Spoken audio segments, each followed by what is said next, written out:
உங்கள எத்தன பேரு கல்யாணத்துக்கு பிறகு உங்க கெரியர் எல்லாத்தையும் க்ளோஸ் பண்ணி வச்சுட்டு, குடும்பத்துக்காக, குழந்தைக்காக எல்லாத்தையும் விட்டு குடுத்துட்டு, சமயக்கட்டுல வேலை செய்றதும், குழந்தை பின்னாடி ஓடுறதுமா இருக்கீங்க. இவ்ளோ செய்ற உங்கள யாராச்சும் பெருமையா பேசுவாங்களா? இல்ல, இது உன் கடமைன்ற மாதிரி முடிஞ்சு போயிடும். யாரும் இத பெருசா பேசக்கூட மாட்டாங்க.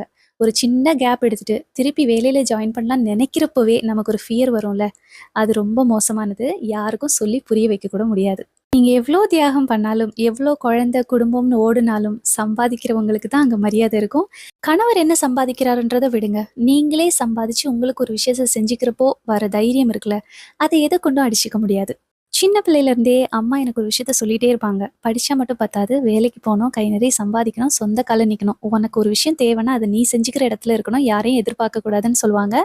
நான் மனசுக்குள்ள நெனைப்பேன், அம்மா அழகா கல்யாணம்லாம் பண்ணிட்டு ஹவுஸ் ஒய்ஃபா வீட்ட மேனேஜ் பண்ணிட்டு ஜாலியா இருக்காங்க. அப்புறம் ஏன் அவங்களுக்கு இந்த ஃபீல் இருக்கு அப்படின்னு தோணிட்டே இருக்கும்.